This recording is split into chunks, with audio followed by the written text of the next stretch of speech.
hello everyone नमस्कार म संयोग अनि अहिले हामी छौँ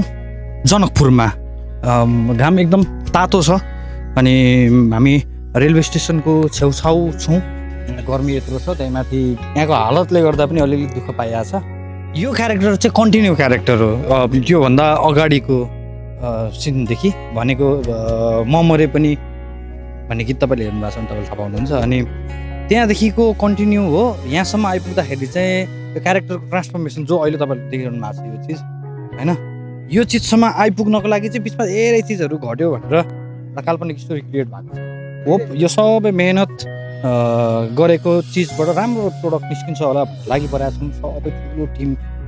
यहाँको मेकर्सदेखि लिएर को आर्टिस्टदेखि लिएर डिरेक्टरदेखि लिएर इभन ब्यान्ड मेम्बरदेखि लिएर